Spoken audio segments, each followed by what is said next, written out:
Au direct, voici les titres de votre journal. 2 attaques répétitives attribuées aux rebelles de forces démocratiques alliées ADEF en territoire de Béni ont fait plus de 200 morts aux côtés d'une vingtaine de disparus au mois de mars à ce mois d'avril 2023. Ce tableau sombre de la situation sécuritaire au Grand Nord a été peint et rendu public par les coordinations urbaines de la société civile de Béni et Boutembo et de territoires de Béni et Lubero. Travaux de réhabilitation de la cathédrale Mater Ecclesiae de Boutembo, l'honorable Kamavou Eric, élu de Boutembo, vient de doter cette église d'une vingtaine de chaises en guise de contribution pour la construction de cette église. Voilà tout pour le sommaire. Les détails, c'est dans un instant. Voici l'intégralité de votre journal. Plus de 200 personnes ont été tuées et une vingtaine d'autres portées disparues dans des attaques de rebelles de forces démocratiques alliées ADEF dans les territoires de Béni de mars à avril 2023. L'on note également une trentaine de morts tués par 2 milices locales dans les territoires de Lubero. Ce tableau sombre de la situation sécuritaire au Grand Nord a été peint par les coordinations urbaines de la société civile de Béni et Boutembo et territoire de Béni et Lubero. Le week-end dernier, suivait l'extrait de leur déclaration lue par Richard Ekirimba, premier vice-président de la société civile du territoire de Béni.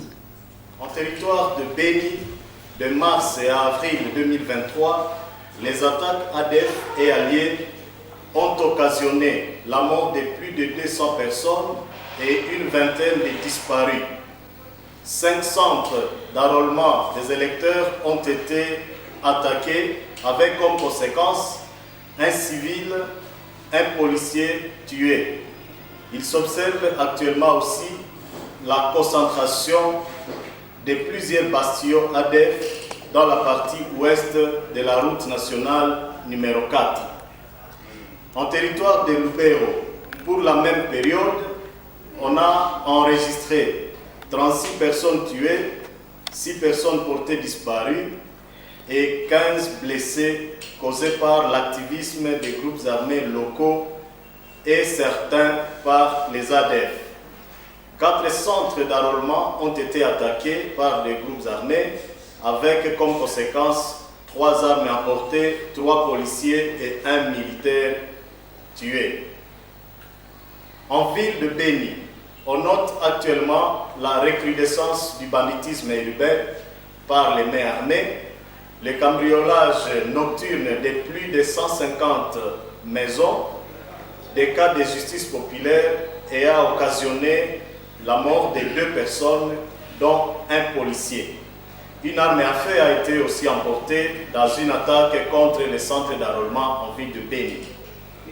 Le même phénomène a été observé en ville de Boutembo avec la mort de 5 civils, dont 2 cas de justice populaire, en plus de 4 attaques contre les centres d'identification et enrôlement des électeurs, ayant aussi occasionné la mort de 2 policiers, 1 militaire et 1 policier blessés.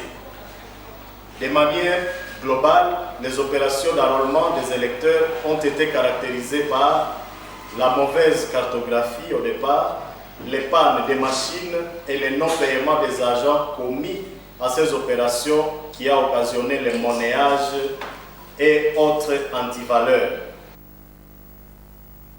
Les unités de forces armées de la République démocratique du Congo au centre de Mumbambiro ont été réarmées de morale par les commandants des opérations militaires. Le lieutenant-général Constantin Makomba, c'était lors d'une descente que le gouverneur de la province a effectuée dans ce centre ce lundi 24 avril.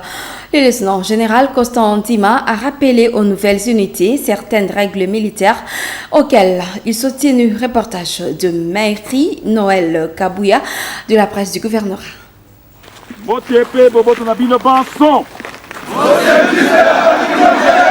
Le commandant des opérations militaires et gouverneur de la province du Nord Kivu, le lieutenant-général Constant Dimakomba, a procédé à une descente à Mumbambiro ce lundi 24 avril 2023.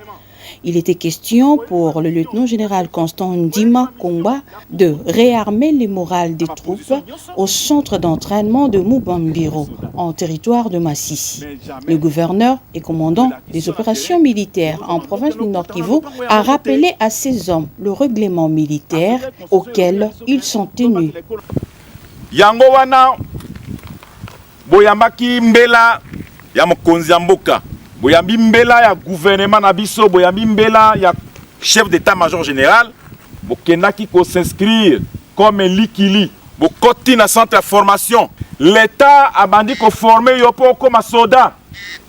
Lelo okomi soda ndengo telemi wana tina wana bapesi yo sokoto na biso, bapesi yo mandoki, bazali ko pesa yo mateya po ete obatela ekolo na yo.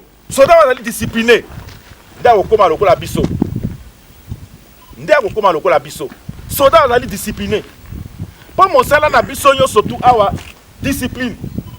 Il a également parlé de la sauvegarde de l'intégrité du territoire national qui est la principale mission de l'armée régulière. Boye pour la défense et l'intégrité du territoire na biso, ko battre la population na biso, c'est-à-dire batata na ba mama na bino moko d'ailleurs, bandeko na bino, ba civil, pour être eteni oya ekolo na biso ekende na maboko ya munguna te. Voici l'élément du titre « Travaux de réhabilitation de la cathédrale Mater Ecclesiae de Butembo ». L'honorable Kamavou Eric, élu de Butembo, vient de doter cette église d'une vingtaine de chaises en guise de contribution, un acte de générosité salué par l'abbé Roger Kabouyaya, curé de cette paroisse. Suivez ce reportage de Mme Pendiman Zekeli. À 8h30, les parlementaires Kamavou Eric, accompagnés des membres du parti, sont accueillis par le curé de la paroisse Mater Ecclesia. Quelques minutes plus tard, c'est l'entrée du véhicule transportant un lot de chaises destinées à la paroisse Mater Ecclesia, dont de l'honorable Eric Kamavou. Les membres du RCD-KML déchargent ces chaises et les amènent à l'église.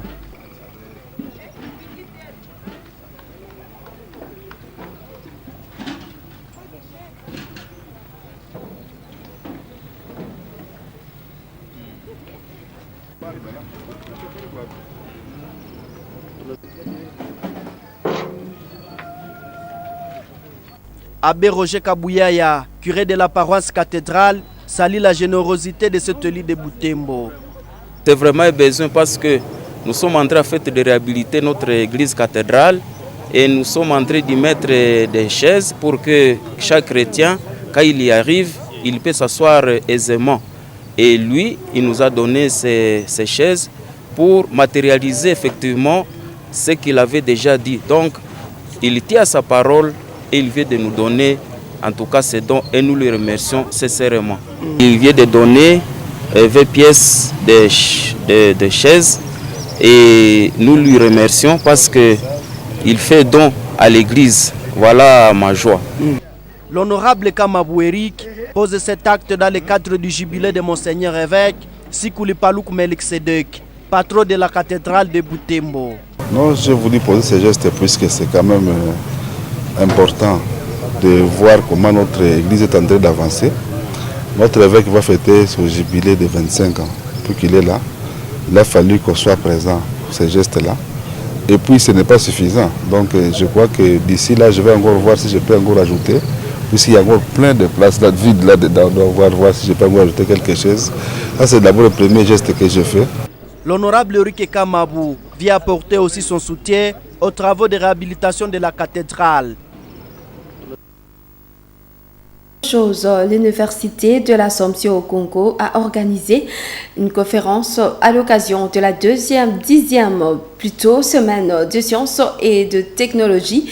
Le samedi 22 avril 2023, le thème principal pour cette conférence était la science au service du développement. Les participants à cette conférence ont bénéficié des avantages de la science. Reportage d'Elfe Voyer.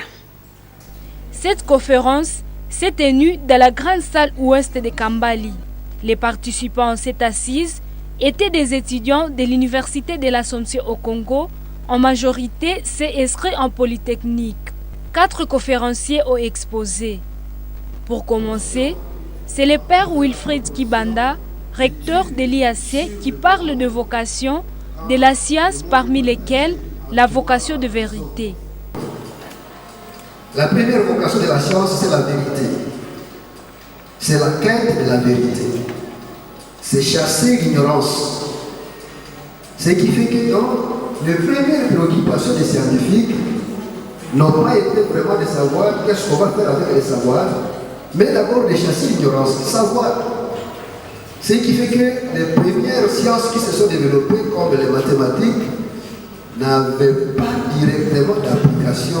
Donc depuis l'Antiquité, c'est progressivement que l'on a pu constater que les sciences peuvent être appliquées. Notamment, ce qui pouvait être appliqué, c'était quoi? C'était la géométrie. Alfred Siatoukwa a expliqué que la technologie peut résoudre tout problème social. Alors actuellement, avec l'avancée des nouvelles technologies, par exemple face à la sécurité de l'autre milieu, la technologie a un plus à apporter. La technologie a un plus à apporter. Parce que, parlant de sécurité qui a gangréné ici, si on pouvait, disons, inclure la dimension technologique, par exemple dans la guerre du M23 qui se mène, si on devait associer la technologie, mener aussi une guerre technologique, je pense que nous sommes conscients que ça ferait plus. Après lui, l'ingénieur Rachel Kataliko, invité à cette conférence, explique qu'un ingénieur doit avoir l'essence de l'innovation et de conception.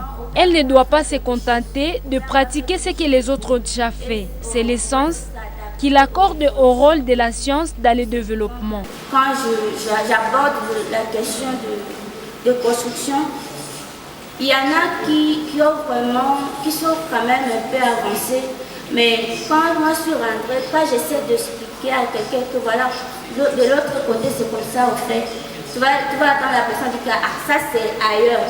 Pourtant nous sommes tous en Afrique. Donc quand le professeur disait question de mentalité, c'est important. Parce qu'on a tendance à se minimiser peut-être. On se minimise, on se dit bon, ça c'est ailleurs, et c'est difficile. Mais on doit essayer de développer un esprit curieux, être capable aussi d'accepter d'autres cultures. Il faut avoir un esprit ouvert. Rose Tombeane, une ressortissante de l'IAC, aussi invitée dans cette conférence, a exposé sur les rôles de la science dans le développement. Pour elle, tout scientifique devrait militer pour que la science soit vraiment la base pour tout développement. Lutter contre la culture de l'impunité qui renforce la corruption, l'injustice et qui maintiennent le pays dans le sous-développement. Cette conférence intervient après celle qui portait sur l'importance de la mathématique dans les sciences de l'ingénieur organisée par la faculté de la Polytechnique de l'IAC. Célébration samedi 22 avril de la Journée internationale de la Terre à Butembo. Le Forum des Amis de la Terre, FAT Grand Lac, a profité de cette occasion pour étendre sa sensibilisation à la protection de la terre. Pour cette année 2023, cette organisation s'est rendue à l'école primaire Kirintera de Katoa, où ce cadre, accompagné des élèves, ont mis en terre plus de 200 plantules d'eucalyptus de la concession de cette institution scolaire, acte qui réjouit le responsable de cette école qui a promis prendre soin de ce patrimoine. Un reportage signé Joël Tali. Samedi 22 avril 2023, les cadres du Forum des Amis de la Terre, FAT Grand Lac, débarquent ici à l'école primaire d'application de Kitoulou. Ici, il s'agit de faire le suivi des arbres plantés le 22 avril 2022 dans le cadre de la même journée. Dans cet espace, certains arbres ont atteint 2 mètres de taille. Jusqu'au niveau, il y a 2 mètres. Impressionnant. L'animateur du FAT en charge du terrain au pôle Grand Nord s'est dit impressionné par ces progrès positifs. Et l'échantillon est là. Nous avons vu que cet arbre a atteint dans sa croissance 1,60 m. Il y a quelques plantes qui sont déjà au niveau de 1,80 m, qui ont atteint déjà la hauteur de 2 mètres. Alors nous disons vraiment félicitations à celui qui a accompagné les travaux. Nous croyons qu'avec cette allure, l'école va prouver qu'elle a aussi fait quelque chose dans le reboisement pour la restauration de l'écologie de notre milieu. Et cet enseignant de l'EPA Kitoulou en charge de cette plantation. Il reconnaît que grâce au FAT, son institution a un patrimoine de valeurs. Vraiment très fier de cette visite afin de venir voir le travail qui a été effectué l'année passée. Et malgré les difficultés qui se rencontrent, nous avons quand même trouvé quelques échantillons. Nous vous disons vraiment merci. À 11h de ce même samedi, le Forum des Amis de la Terre a réuni des écoliers de l'école primaire Kirindera. Gervais Moussoua Moukoulou sensibilise les enfants sur cette journée. En présentant le contexte de l'institution de cette journée, cet animateur du FAT en charge du terrain au Grand Nord a axé son exposé sur l'importance de la préservation de la terre. Ces globes-là, cette terre-là doit être bien protégée. Il y a certaines actions de l'homme qui détruisent notre terre. Érosion, applaudissons pour notre enfant. Merci.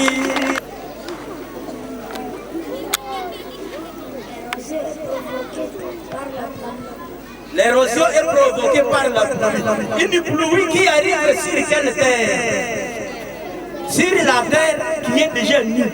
L'autre activité de l'homme, c'est le fait de couper, d'abattre les arbres. Après avoir suivi un exposé sur l'importance du reboisement de la terre, les écoliers, plantent la main, se rendent dans leur champ école. Chacun d'entre eux plante 2 arbres.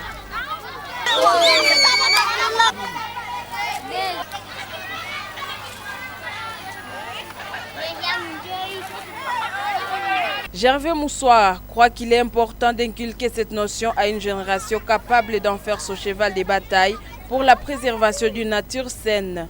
Avec ces écoliers, le FAT a choisi la piste du reboisement pour habituer les enfants à grandir avec l'habitude du reboisement.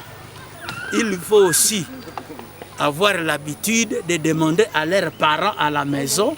Le directeur de l'EPA Kirindera, bénéficiaire, a promis s'activer pour la préservation de ces patrimoines dont le FAT vient de doter son institution scolaire. Nous venons de planter avec les élèves finalistes de 6e année en moyenne de 250 plantules. Nous allons essayer d'appeler les parents, leur parler de ça et qu'ils nous aident aussi à la protection de ces plantules. Le 22 avril est la Journée internationale de la Terre. Célébrée depuis 1970, cette date est une occasion pour réfléchir sur les défis auxquels fait face la planète Terre. Il s'agit d'attirer l'attention des acteurs et les citoyens du monde sur les menaces qui pèsent sur la Terre. Une manière d'envisager des actions pour la sauver et de promouvoir celles qui existent déjà. Première prestation du Festival musical catholique de Butembo, c'est dimanche 23 avril 2023. 6 chorales ont presté pour cette séance de la demi-finale. À ce premier tour, la chorale Ephata de la paroisse Saint-Cyril d'Alexandrie de l'UCG et la chorale Saint-Alexandre de la paroisse Marie-Échelle du Paradis de Voutété-Base ont été retenues sur 6 pour la finale. Reportage d'Elfe Voyer. À 14h, 6 chorales étaient déjà dans la salle Reine de la Paix. Il s'agit des chorales Saint-Alexandre de la paroisse Voutété-Base, Pueri Carmelitani de Mukuna, Tchitkov de Musimba, Sainte Famille de Boulema, Efata de l'UCG et le chœur Notre-Dame du Silence de la paroisse Kavanda. Ceux-ci ont exécuté des chants dans le cadre de la promotion de la paix dans un programme intitulé Soyons leur paix. Chaque groupe a mis sa mélodie.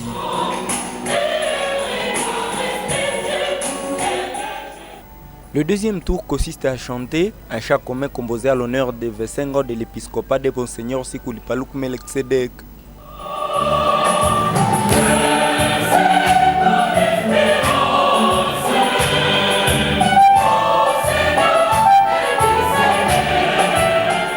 À troisième position, c'était un chant au choix de Néné en musique dans le diocèse de Butembo-Béni.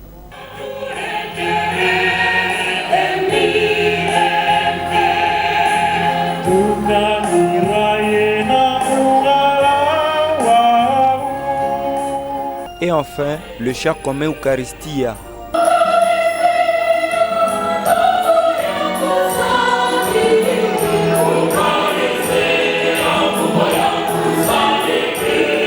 À la fin de toutes ces prestations, le jury a proclamé les gagnants de ce premier tour, la chorale Efata de la paroisse UCG et la chorale Saint-Alexandre de la paroisse Base.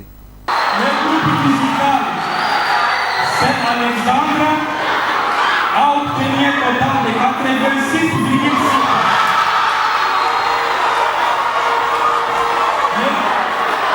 Le groupe musical Efata a obtenu un total de 88%. Et deuxième au classement, le groupe musical Saint-Alexandre. Ils sont admis à la finale. Merci. Les gagnants ont exprimé leur joie.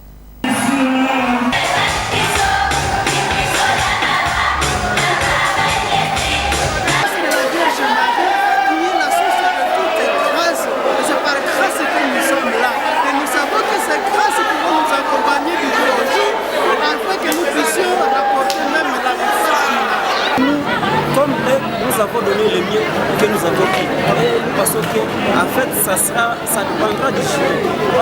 Anse Valinda, le coordonnateur du FEMCAB, s'est dit fier du beau déroulement de cette étape. Il faut donner déjà dans mon point de vue. Et en tout cas, à mon avis, j'ai trouvé les chorales en tout cas expérimentées parce qu'elles viennent de nous prouver ce dont on ne s'attendait pas. Et ils ont bien chanté, et ils ont animé parce qu'il y a un chant, dont le texte a été donné par les diocèses, mais qui a exigé à ce que les chorales puissent elles-mêmes composer la musique. Et donc elles viennent de composer, elles ont composé et elles viennent de nous présenter cette composition. Et en tout cas, nous avons été très contents personnellement. Le deuxième tour de cette demi-finale est prévu pour le 14 mai 2023. À cette occasion, 6 autres chorales vont prester.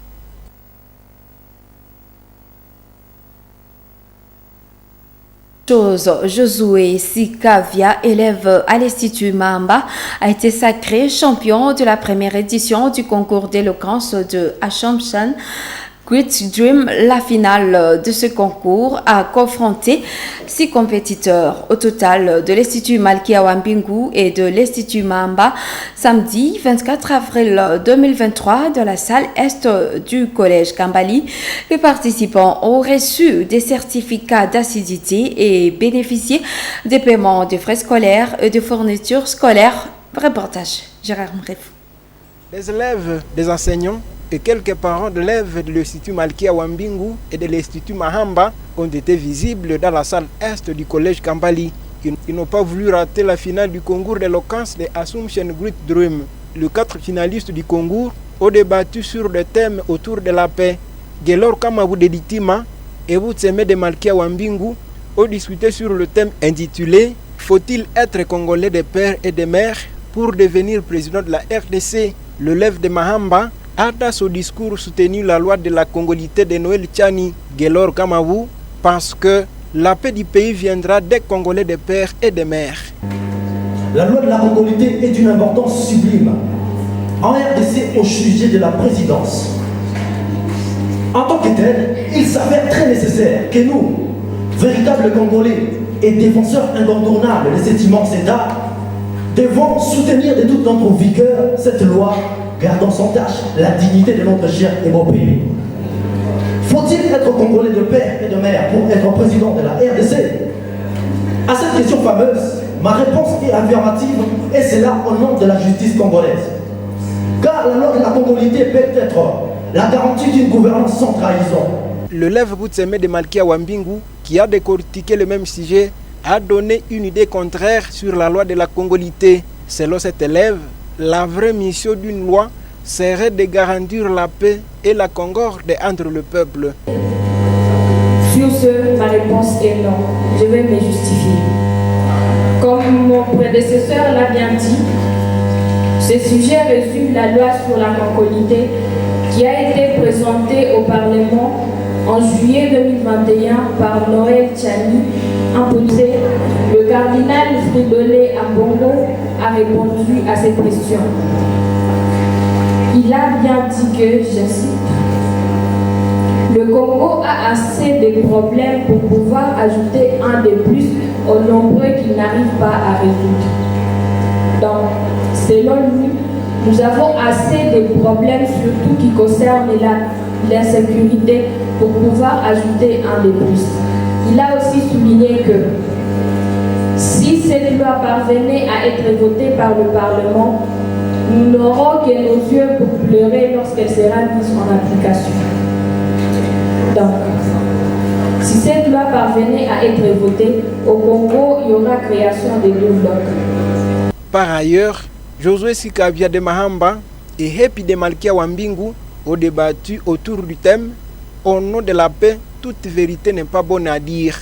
Ce dernier a indiqué que la paix sera effective en RDC si les dirigeants et le peuple travaillent dans la sincérité. Après l'étape de discours, le membre du jury a rendu public le résultat de chaque compétiteur. Josué Sikabia de Mahamba a été proclamé champion de la compétition.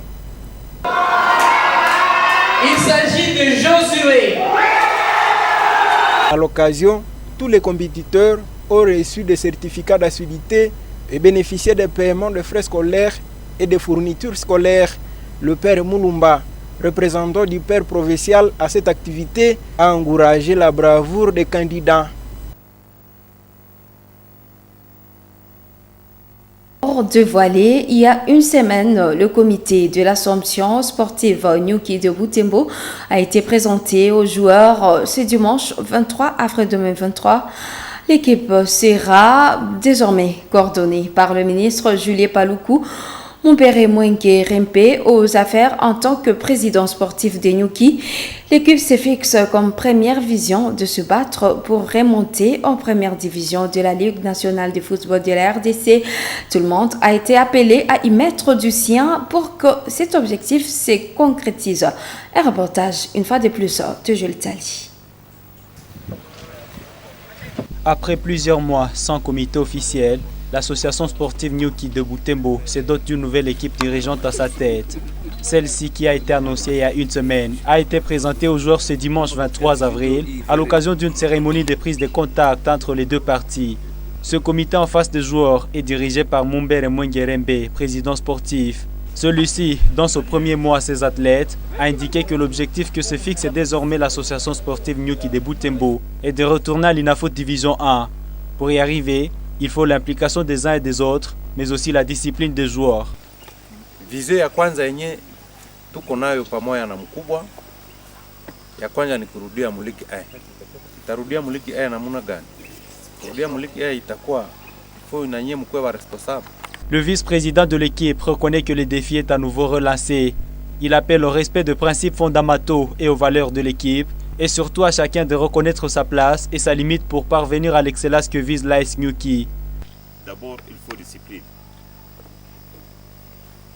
Na kila mtu il faut na jouer place yenye kwamo. Deuxièmement, mwarme mnakuwa kama echelon.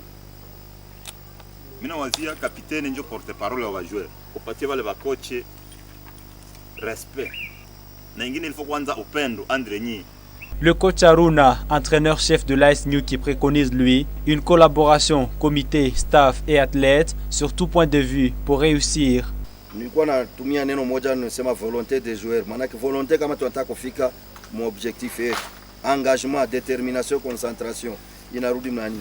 comité exécutif recrutement ya wajoueur, comité exécutif recrutement ya wajoueur, pawe communication kati ya comité exécutif na staff.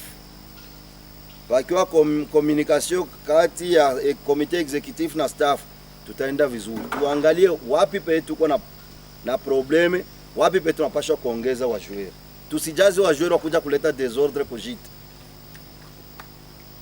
Kuna joueur anakuja maana juu ya ana objectif, huyu hawezi kutusaidia. Tulete joueur mwenye anakuja kutusaidia. L'équipe est sortie de cette activité après avoir élu ses porte-paroles. Les athlètes eux-mêmes ont effectué le vote. Bienvenu Malula est élu capitaine de l'équipe. Il sera secondé par Eustache Kambale et Sadiki Masinda en tant que respectivement premier et deuxième vice-capitaine. Ceux-ci promettent se mettre au travail le plus tôt possible. Il est confiance pour la deuxième fois. Parce que mimi sikuwa na donc ni vitu sikuwa na j'attendre. Donc na mimi ndajikaza ni donc nitumike kwa ile poste gisi inafaa. Je crois ile comité itaweza kuendelea na sisi vizuri, itaweza kurepondre kwa besoin zetu kabisa bila problème. C'est logisi mimi na yona.